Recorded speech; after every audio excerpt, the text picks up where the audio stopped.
two HELOCs, they can look the same until you read the rules.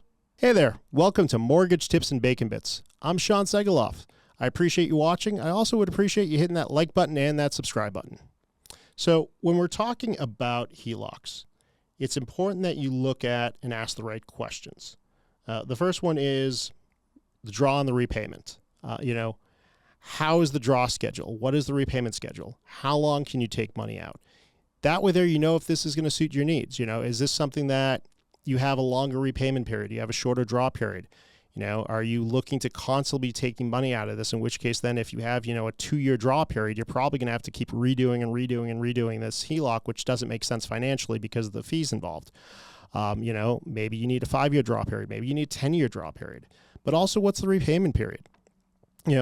As you're pulling money out, maybe you reach a point and said, okay, I don't need to pull money out anymore, but I need to spread out those payments. So maybe if you have a shorter repayment period, that's not going to fit your goals. So that's the important question to ask is, what is the draw period? What's the repayment period? And how does that schedule affect my payments? Also important, you want to make sure you ask is, how does the rate adjust? If it's adjustable. Now, some of them are fixed. Some of them are adjustable. What are they going off of? What index are they using? What are they using for their benchmarks? Are they using the Fed fund rate plus an index?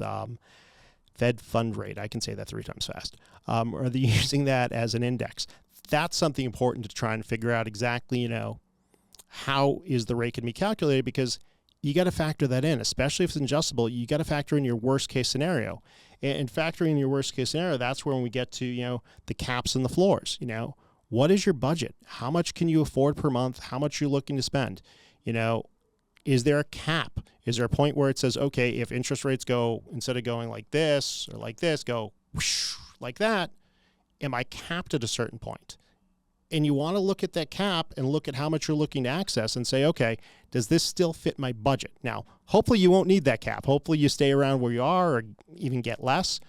But you need to have that information because you need to have that worst case scenario. That's really important. So this is Mortgage Tips and Bacon Bits. So got to drop in some bacon bits, don't I? How do you cook your bacon? I'll tell you, I've gone through some phases over the years. And keep in mind, I used to have a restaurant. So there's a point where, every day we just had bacon all over the grill, bacon all over the convection oven, and especially on the weekends because you just couldn't keep up by putting it on the grill. You needed the grill for everything else. Or the flat top I'm talking about. So personally, I cook it in the oven, but I don't use like the sheet pan or the rack that you see people put on a rack and the grease. No, I actually cook it in the oven on cast iron. But here's the important tip when you're cooking bacon. And this is true whether you're cooking it in the oven or in a frying pan. Put the bacon in when it's cold.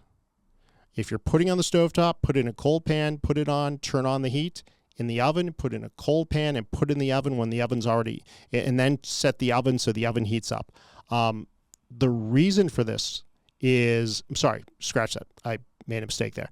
When you're putting in the oven, you already want to have the oven to temperature, but you want to have a cold pan and put it in.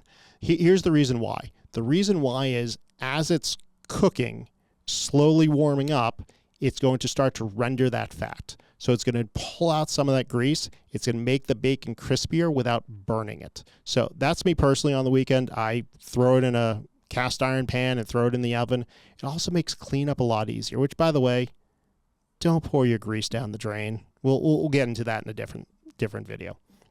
So back to mortgages. You want to ask about fees. What does it cost me to take this? Am I paying for title? Am I paying an application fee? What other fees are involved? Maybe there's a yearly maintenance fee. Some of them have. Maybe there's a fee every time you draw. These are all important things you need to know when you're taking out a home equity line of credit because that has to be factored into your budget and what you're planning on spending. Now, some people take these out for emergencies, and great, you have it for emergencies. You're not using it. You're not paying principal. You're not paying interest. That's great. But what if there's a yearly fee? Or what if when the emergency comes up, there's a heavy fee every time you borrow money? Those are important things you need to know when you're factoring out your budget. Lock options. Can you lock it? If it's fixed, do they give you an option to lock? Some HELOCs start off fixed. Some HELOCs start up variable. Some stay variable. Some say, hey, look, it's variable, but we'll let you lock it. Usually when it's that case, they'll say, okay, if the variable rate's here, We'll let you lock it for a little bit above what the current rate is. That way there, you're getting that protection, but we're also getting that protection because we did this loan originally factoring on it going with the market. But it's important that you understand that, because that's going to dictate your interest rate. That's going to dictate what you're paying. So that's some important information for you there. Loan to value and lien position. So this is really what's going to decide how much you can borrow along with your credit profile and income.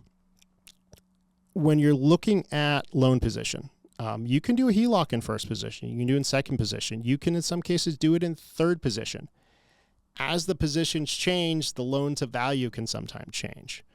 Your credit score can affect the loan to value. We have some cases we can go up to 90% loan to value. Might find some lenders that'll go 100% loan to value on something in a second position. You're not going to love that interest rate because there's just way too much risk there. Because you got to remember, when lenders are pricing these loans, what they're pricing is risk. So when you're taking a home equity line of credit, and let's say your property's worth $1 million, you owe $250,000, and you're taking a line of credit or even a second position mortgage for $250,000, so you're now at 50% loan to value, or CLTV, which is a combined loan to value, which is both loans together. Great. Now let's just say your property is $1 million and you owe $750,000, and you're going to take out an additional, I know I'm doing math top of my head without using computer, an additional $150,000, so you're at 90%.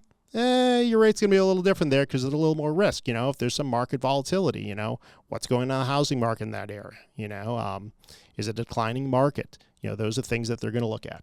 So if you find this information helpful, do me a favor, share it with somebody who else might find it helpful. Also, don't forget, please click that subscribe button. And if you have any other mortgage questions, use my calendar link down below, because mortgages, they shouldn't be complicated. They just need to be explained clearly.